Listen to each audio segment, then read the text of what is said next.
Bonjour YouTube, je suis Sébastien et on va continuer le démontage du moteur du X5 4.6 pour arriver enfin au guide de distribution qu'il faut changer. On attaque avec le carter inférieur de distribution, c'est le plus gros, c'est lui qui couvre le V et les guides coupables. Il y a tout un tas de vis de 10 et quelques-unes de 13 à défaire sur tout le pourtour et en bas, en dessous du carter d'huile. Il y en a 4 sur la façade comme vous le verrez et il y en a 2 qui sont bien cachés vers la crémaillère. Vous pouvez supposer que tous les trous que vous verrez le long du carter ont des vis à desserrer. Euh, J'utilise le cliquet pneumatique, vous pouvez naturellement le faire à la main si vous n'en avez pas un, mais ça va vous prendre un peu plus de temps puisqu'il y en a quand même un certain nombre.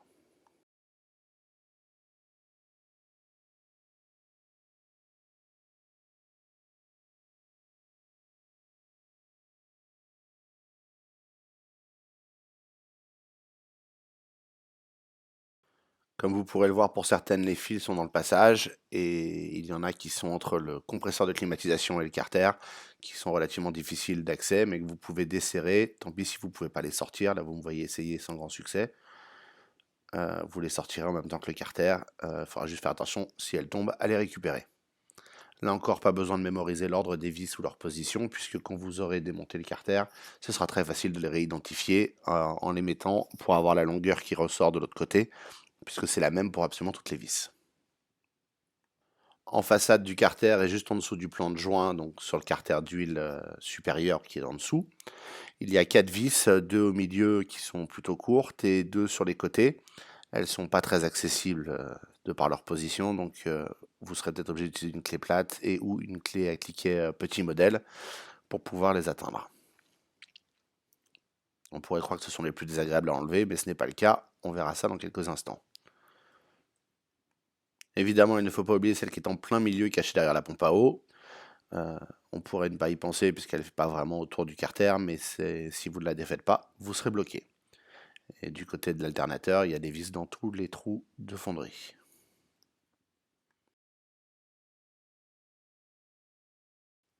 Pendant que vous êtes là, il va falloir défaire les 2 vis qui tiennent la pompe de direction au carter d'huile supérieur, donc celui qui est sous le carter de distribution qu'on essaie d'enlever.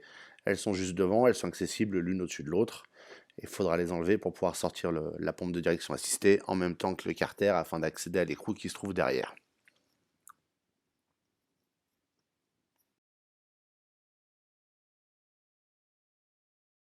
Pour en finir avec le carter, on se retrouve sous la voiture où j'ai enlevé le pare-boue que je vous avais recommandé d'enlever plus tôt puisque je me suis aperçu qu'il fallait l'enlever. Et il va falloir défaire les 2 vis de 10 qui se trouvent donc là où vous voyez ma main et la clé. Elles sont excessivement inaccessibles. Et pour les repérer, c'est plutôt simple. Il y a un passe-câble crénelé que vous pouvez voir là, qui est tenu par 2 platines. Et ces 2 platines sont prises dans les vis qu'il faut défaire. Vous allez voir, c'est un enchantement de tous les instants. Mais ces 2 dernières vis sont celles à défaire pour pouvoir sortir le carter. Elles le tiennent du côté le plus proche du moteur, de part et d'autre.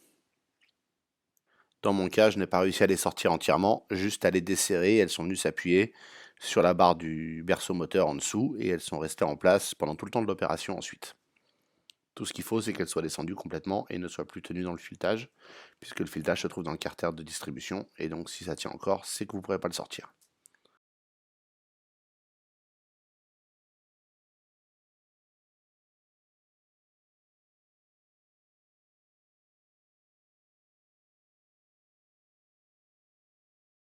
Un peu prématurément et plein d'espoir, vous pouvez me voir essayer de sortir le carter de distribution. J'utilise une grosse clé plate de 30 pour faire le levier pour essayer de le décoller, puisqu'il y a des pions qui le tiennent en bas et qu'il est en place depuis 15 ans. Mais je ne force que très peu en fait, juste assez pour essayer de voir s'il bouge et s'il bloque quelque part. Pour le faire, ce que je fais, c'est que je m'appuie sur l'intérieur du carter en dessous et sur le filetage du vanos que j'ai enlevé, comme vous pouvez le voir. La douceur est évidemment le maître mot, on ne veut rien casser, on veut juste arriver à décoller le joint qui est là depuis très longtemps et qui a chauffé et refroidi beaucoup de fois. Une fois décollé, on s'aperçoit qu'on peut le bouger, c'est déjà pas mal.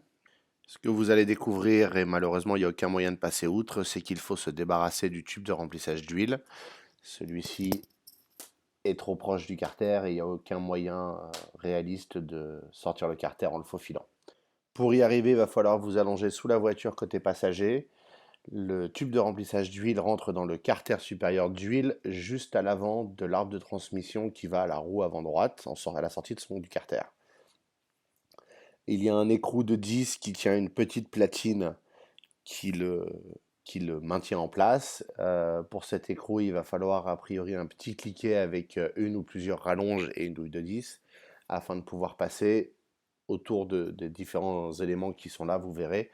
Je n'ai absolument pas réussi à le filmer correctement parce que c'est vraiment pas très accessible. Et une fois la petite plaque et l'écrou enlevé, vous pourrez soulever le tube afin de le sortir du carter et le faufiler. Une fois le tube de remplissage d'huile libéré, la méthode est de le faire monter vers l'avant de la voiture en le poussant d'un côté et en le tirant de l'autre, tout en le faisant tourner pour le coucher, plus ou moins, en direction du feu avant droite. Maintenant que le carter est libéré, on va pouvoir s'intéresser à l'écrou qui tient la pompe de direction assistée juste en dessous de l'alternateur à l'arrière du carter.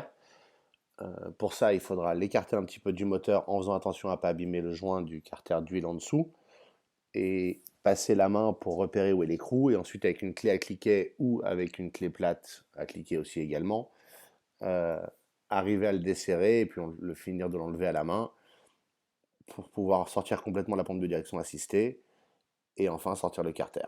Vous pourriez théoriquement, en faisant les conduites de direction assistée, sortir le carter avec la pompe, mais ça risque de compliquer un peu l'opération, ce qui n'est pas forcément nécessaire ou utile. Et puis de toute façon, pour le remonter, ce sera tout aussi compliqué. Voilà la procédure où on glisse ses mains derrière le carter et on arrive à le desserrer. Une fois débloqué, l'écrou est plutôt facile à défaire à la main en général. Vous pouvez pousser les fils de l'autre côté afin de gagner un petit peu d'accessibilité au carter. Et au passage, vous voyez là le tube de remplissage qui est couché vers l'avant du moteur, enfin l'avant de la voiture plutôt.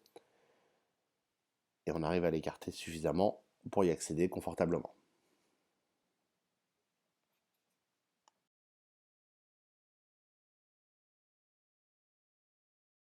Voici un peu plus précisément où ça se passe.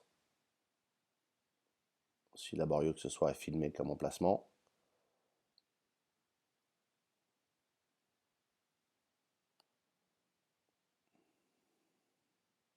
Attention à ne pas vous faire mal sur les bords du carter, ils peuvent être coupants.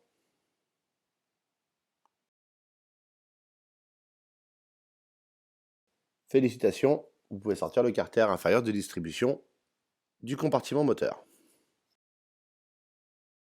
Et voici une petite vue de l'envers du décor afin de mieux visualiser ce qui vous attend.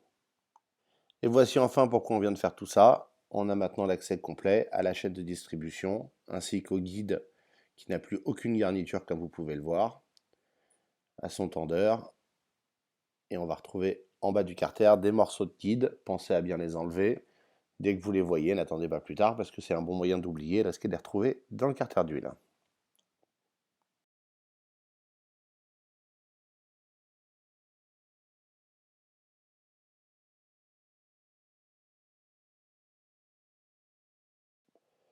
On peut aussi voir là la chaîne de pompe à huile et son pignon, mais ça c'est une toute autre histoire puisque pour ajuster ça ou le remplacer, il faut démonter encore plus.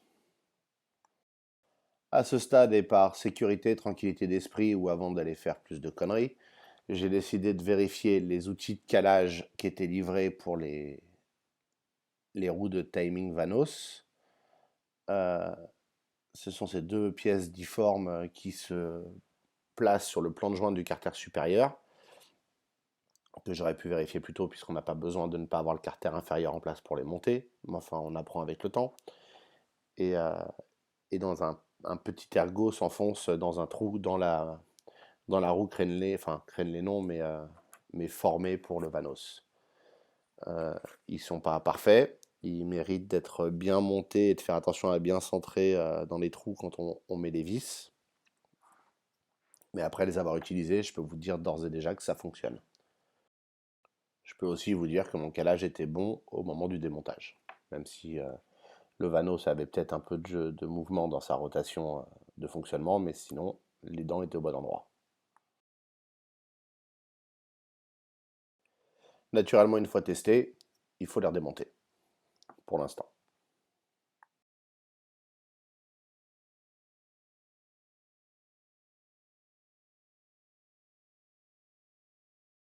Et voici la dernière étape de notre démontage, pour l'instant en tout cas, du moteur avant de pouvoir passer réellement à la distribution. Il faut enlever les rails d'huile des arbres à cam afin de pouvoir placer les blocs qui verrouillent les arbres à cam en place. C'est un pas normal et si vous regardez sur l'écran, sur la vidéo, vous verrez qu'il y a des points entre le premier et le deuxième écrou à l'avant du moteur. C'est pareil sur les 4 rails, il y en a 2 par côté. Et donc il ne faudra pas se tromper de sens en les remontant. Au-delà de ça, ils sont tous parfaitement identiques.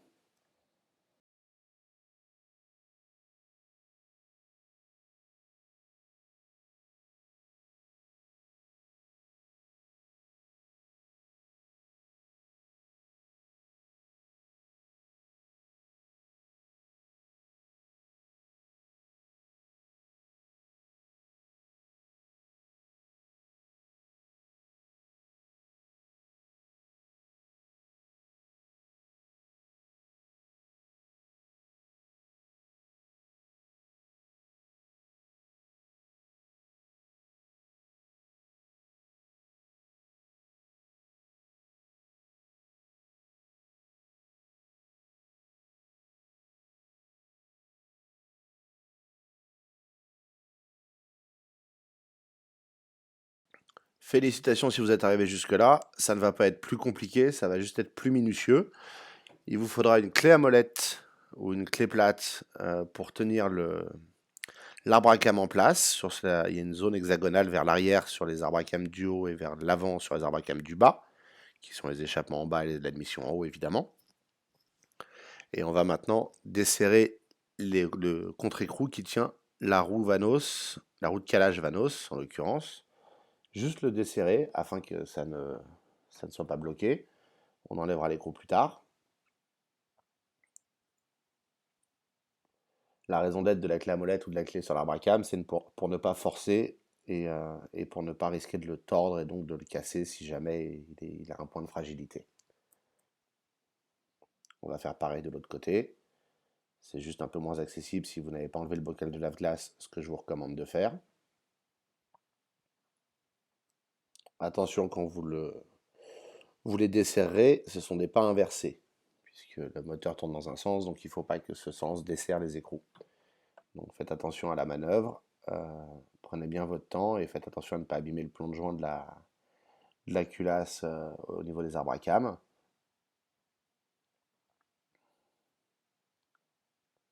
Et donc on dessert à droite et on serre à gauche. Pour le moment on ne va que desserrer. Rien ne vous oblige à suivre le même ordre que moi, j'ai fait les choses de façon parallèle pour avoir les deux côtés au même stade à chaque étape. Et ça évitera de se retrouver avec la chaîne qui pend et qui est retenue d'un côté et pas de l'autre. Maintenant que les écrous sont desserrés, je vais les enlever et les mettre dans des sacs ainsi que les roues dentées pour ne pas les perdre et ne pas les abîmer. Attention à ne pas vous tromper de côté, donc dans le sac je vous invite à mettre un petit papier qui dise s'il y en a 1,4 ou 5,8 selon le côté d'où ça vient.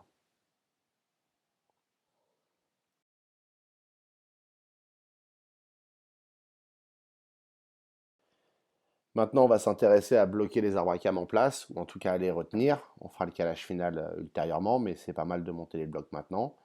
Donc chaque bloc dans l'outil est référencé par un côté et un arbre à cam, mais de toute façon comme ils viennent par paire, il n'y a qu'un seul sens pour les monter de chaque côté. Donc 5,8 son côté conducteur si vous êtes en conduite à gauche, et un 4 son côté passager si vous êtes en conduite à gauche aussi. Sinon, naturellement, c'est l'inverse. Regardez bien comment s'enfichent les blocs. Vous allez voir qu'ils ne sont pas faciles à emboîter en un seul morceau, c'est sans doute pour ça qu'ils sont en deux parties. Et si le joint du puits de bougie est resté en place, vous allez voir qu'il faut l'enlever. J'avais juste pas fait attention. Voilà, c'est tout simple, mais il fallait y penser. Donc la méthode pour bien placer les blocs, à mon sens, là vous allez me voir essayer encore un peu laborieusement, mais c'est de les séparer entièrement, de placer chaque bloc sur son arbre à cam bien enfiché dans le carré qui est au bout de l'arbre à cam. Attention, comme il y a des épaulements dans le bloc et qu'il y a un épaulement à l'arrière du carré, la surface d'appui n'est pas si grande que ça. ce qui est un peu dommage avec ces blocs. J'avoue que si j'avais une fraiseuse, j'aurais reproduit les blocs différemment. Et ça vous permettra ainsi de bien les placer et ensuite vous pourrez les visser ensemble. En utilisant une clé plate sur l'arbre à cam, vous pouvez légèrement le tourner puisqu'il y a du jeu dans le Vanos, ne l'oubliez pas, afin qu'il soit parfaitement perpendiculaire au plan de joint et qu'il rentre parfaitement dans le bloc.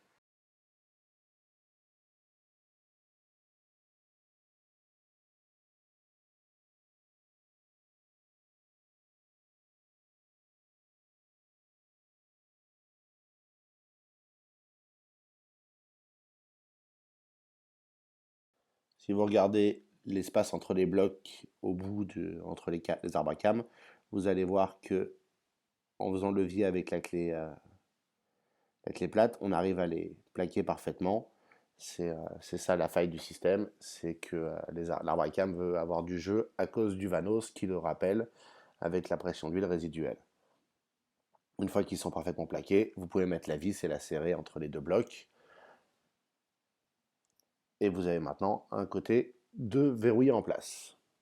Il faudra néanmoins à chaque étape vérifier qu'il reste parfaitement en place, parce que ça peut bouger à force d'effort, et ça peut vous poser des problèmes dans le calage de la distribution au final.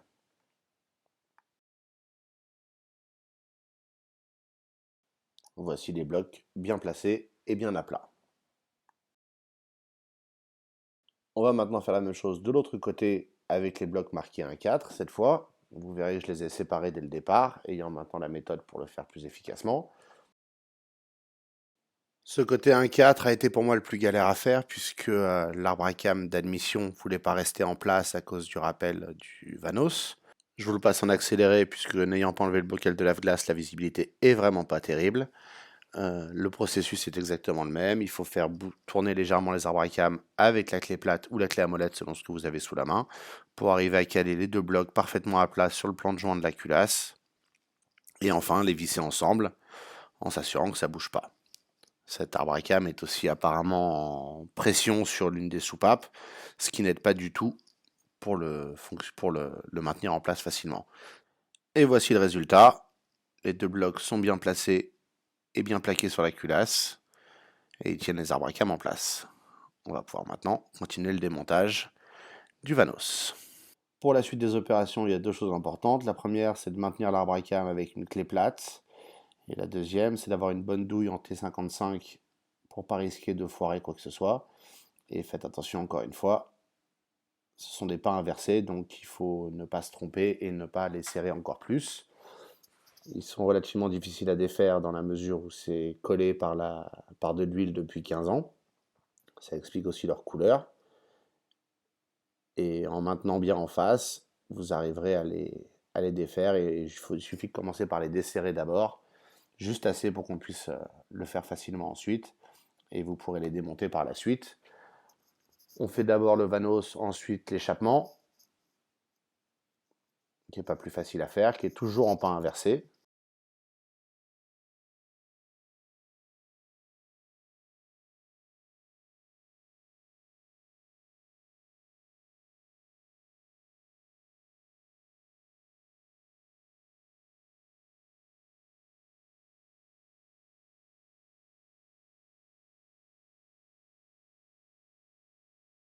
Et comme vous pouvez le voir, mon échappement était tellement difficile à défaire de ce côté-ci que j'ai préféré utiliser une rallonge en acier pour avoir plus de levier et faciliter le mouvement plutôt que de m'acharner et me fatiguer pour rien.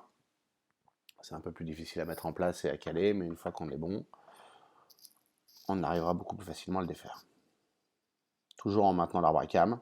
Le but est vraiment pas de casser quelque chose, et surtout pas un arbre à cam, ça vaut une douce fortune chez BMW. Si votre écrou est trop collé, n'hésitez pas à mettre du WD-40 ou un dégraissant moteur pour briser un petit peu l'huile afin de mieux vous en sortir.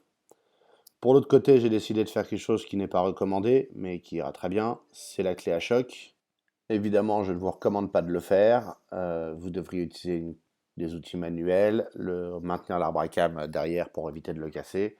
Néanmoins, la clé à choc sur un réglage faible a l'avantage de briser le seau de l'huile. Et au final, les chocs sont suffisamment espacés pour éviter de mettre trop de torsion sur l'arbre à cam. C'est mon point de vue. Ne le faites pas, ça vous évitera d'avoir des problèmes.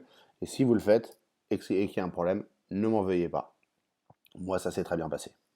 Une fois que les deux vanos et les deux pignons d'échappement ont été desserrés, on va finir à la main. Il va falloir enlever les très longues vis qui tiennent les vanos en place. N'oubliez pas que c'est un pas inversé quand vous les dévissez à la main, sinon vous allez devenir fou.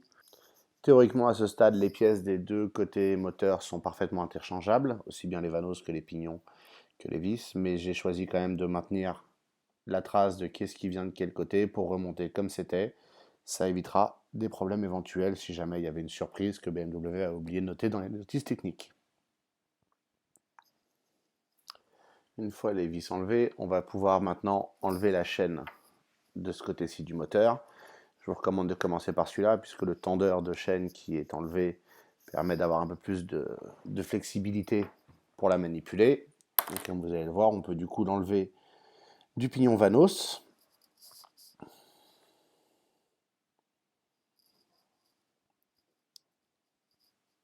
En la laissant tomber de toute façon. Et il faut ensuite arriver à le sortir, ce qui n'est pas forcément évident parce que là il est relié au pignon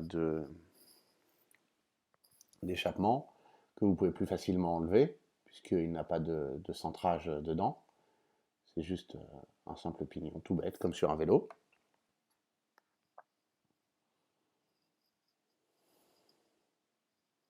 Idéalement, il aurait fallu mettre les outils de blocage des tendeurs de chaîne secondaire, mais dans mon cas, quand j'ai voulu mettre le premier, le plastique a cassé.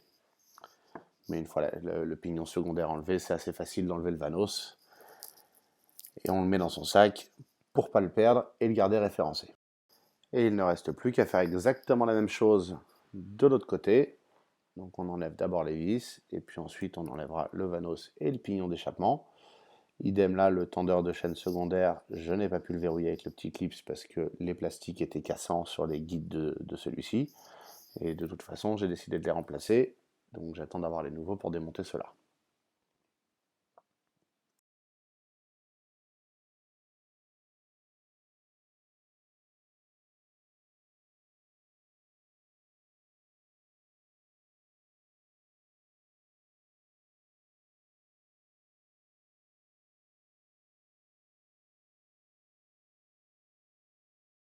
Là, vous me voyez refaire une tentative avec le clips en espérant que ça tienne.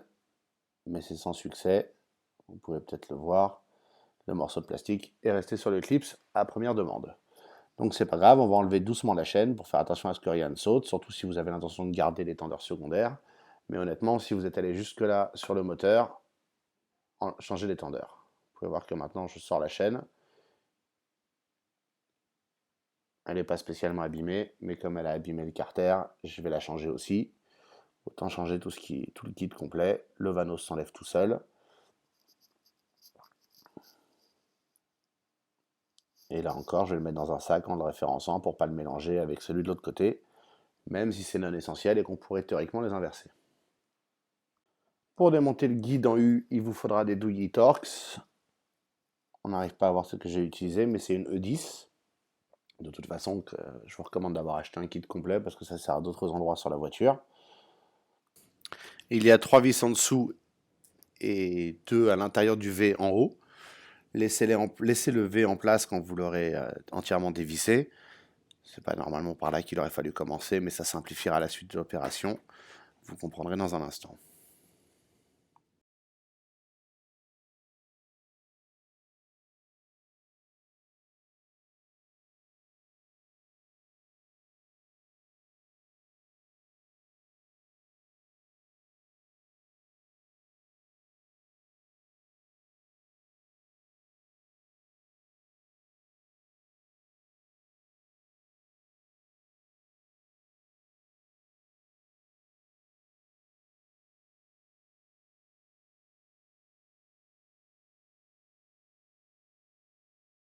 On va maintenant défaire le tendeur de la chaîne de distribution, enfin le guide tendeur en l'occurrence. Il n'est tenu que par une vis en bas, qui est une longue vis qui sert de support et d'articulation aussi. Et comme vous allez le voir, il y a un guide d'huile fixé dessus va dans le V, dans le guide en V qui est au milieu du moteur. Donc pour l'enlever, une fois que vous avez enlevé la vis, vous allez voir, il y a le petit tube en plastique qui est un passage d'huile, et il faut donc tirer vers le bas pour le sortir et le libérer. Et ensuite, on peut enlever ce guide, et juste après, on peut enlever le V. Il est un petit peu collé en place, mais et il est tenu en son milieu. Il y a un ergot qui rentre dans le bloc en bas au milieu, avec un joint torique auquel il faut faire attention quand vous l'enlevez. S'il n'est pas sur le guide, c'est qu'il est dans le bloc. Auquel cas, il faudra le sortir puisqu'il y en a un nouveau sur le nouveau guide. Et comme vous pouvez le voir, il ne restait absolument rien du plastique qui sert de garniture au guide. Bien joué. Et enfin, la dernière section du guide, un simple écrou de 10 en haut, assez facile à défaire, et en bas, il est tenu par un ergot qui est emboîté dans le guide, avec un petit clip en plastique qui, dans mon cas, était complètement cassé naturellement, car comme le reste du plastique dans ce kit de transmission, il a 15 ans et il est cuit, et il n'aurait jamais dû être mis là dans le moteur. Une fois que vous aurez enlevé ça, vous en aurez fini. Félicitations à tous ceux qui m'ont suivi jusque-là, vous avez réussi à démonter le kit de transmission du V8, et maintenant, à part ramasser tous les petits morceaux de guide qui traînent un peu partout dans tous les recoins, donc ça va vous prendre un certain temps, il ne restera plus qu'à remonter la nouvelle distribution en place, et éventuellement à changer les tendeurs secondaires qui sont en haut de chaque culasse. On le fera un peu plus tard. Dans mon cas, il n'était pas encore arrivé quand j'ai démonté, donc j'étais pas sûr d'être prêt à les enlever. Je voulais pas risquer d'abîmer autre chose ou de laisser des passages d'air en plus à l'air, mais ils sont tenus par 2 vis en haut, assez facile à enlever. Et maintenant que les chaînes sont retirées, vous pouvez aussi en profiter pour vérifier que vos blocs qui tiennent les arbres à cam sont encore bien en place et bien plaqués contre la culasse. Il est possible qu'ils aient bougé pendant le démontage, c'est le défaut de ces blocs et c'est un sujet dont on parlera plus tard. Mais vous pouvez facilement les remboîter avec un petit coup de marteau dessus si besoin, ou en les remettant complètement, ou maintenant vous savez que les arbres à cam sont dans le bon sens, donc à moins de leur faire une rotation complète, vous n'aurez pas de problème.